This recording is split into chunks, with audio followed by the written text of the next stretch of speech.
This is the last independence anniversary President Muhammadu Buhari will celebrate in office. His tenure will come to an end next year in April. Premier Radio has reviewed the 7 years, 5 months of President Muhammadu Buhari's tenure and has come up with 3 most important positive attributes. The first important attribute is the fact that throughout his tenure, democracy is practiced and thriving. An obvious indication that confirms that democracy is practiced and growing in Nigeria is the number and vibrancy of political parties practicing in the Nigerian political terrain. Of the 50 or so associations that scrambled for registration in 2015, at least 18 are now registered and are very active and hoping to provide a very strong opposition to the ruling APC. What is important is that these parties ply their trade unfettered and unhindered and are now participating in an open political mobilization and debates which are the hallmark of a healthy democratic system. There is no interference or hindrance in their activities by President Muhammadu Buhari and his government.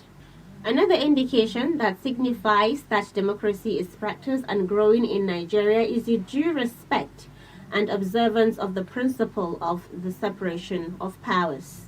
President Muhammadu Buhari hasn't only cultivated a positive partnership with the legislature, but has also maintained a healthy respect for the autonomy of the judiciary.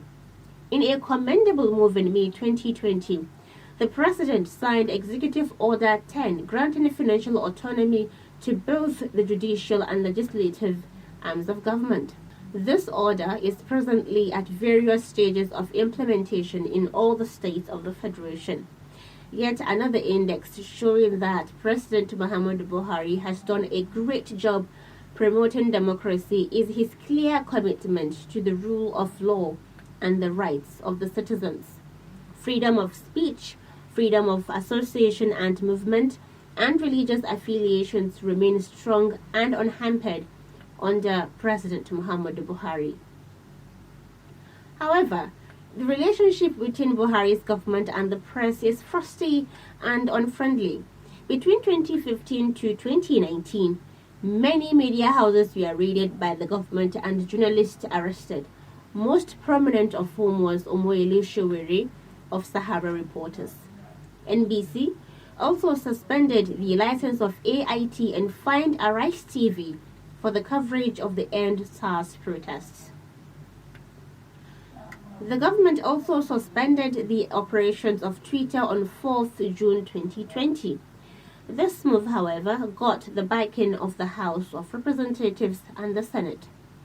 The second important issue defining President Buhari's style of governance is the way he is handling the security challenges facing the country. In spite of the escalating and unusually fierce security challenges the country is facing, Buhari's government exhibited at the early stages a seemingly confused and lackadaisical solution to the matter. Recently, however, a strong determination is shown in the handling of the deteriorating security situation, especially in confronting the insurgency waged by Boko Haram in the northeast and banditry and kidnappings for ransom faced in the northwest. The murder and carnage by IPOB gunmen in eastern Nigeria is yet to receive similar offensive.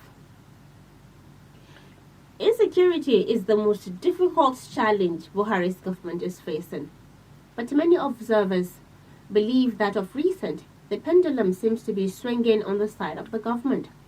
Security agents and Nigeria's armed forces are showing some steadiness that is helping to cripple the insurgency. It is hard, however, to give Buhari's government a pass mark on the area of security, even though the president has surely maintained some calmness and determination, whose success, though small, is now gradually showing in routing the insurgents. This is often exemplified by mentioning the fact that Shekau, the notorious leader of Boko Haram, is now history, and Boko Haram doesn't have any local government under its control in Nigeria. Finally, the economy is another area that President Muhammadu Buhari has done a commendable job, especially in weathering the economic storms that engulfed many countries and keeping Nigeria largely afloat in the face of global economic meltdown. Nigeria survived two recessions occasioned by COVID-19 pandemic and international crisis and war.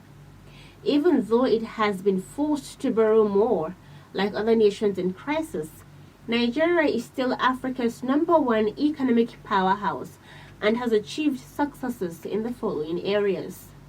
The railway is up and running after years of neglect and inactivity. The Lagos-Ibadan rail line is on track, and Kaduna-Abuja railway, recently sabotaged and impaired by bandits, is under repair and will soon be redeployed. Thousands of kilometers of road construction and rehabilitation have been completed, except the important Abuja-Kano road, whose construction is inexplicably hampered, but now resumed. The economy is growing at an average of 3% in the last 4 years and is now considered one of the most resilient economies in the world. The Niger Bridge is soon to be commissioned and the Ajaokuta-Kano gas pipeline already underway. In spite of the massive pressure from the IMF and the World Bank, President Buhari has stuck to his commitment not to increase the price of fuel because of his concern about its effect on ordinary Nigerians. There is a marked improvement in the generation and transmission of electricity. There also has been a marked improvement and receipt of financial assistance to women and youth to address unemployment and restiveness. The country also achieved massive boost in food production and increase in non-oil agricultural exports. In conclusion, the most enduring and defining attribute of President Muhammadu Buhari's legacy that is least appreciated is his sincere commitment to a free and fair election in 2023, which is the best indicator that democracy is indeed practiced and growing in Nigeria. In the next few months, Nigeria's political landscape will be awash with colorful and most vibrant political activities that sets it apart as one of the biggest and most democratic nations in the world, and President Muhammadu Buhari's tumultuous tenure will come to a democratic end.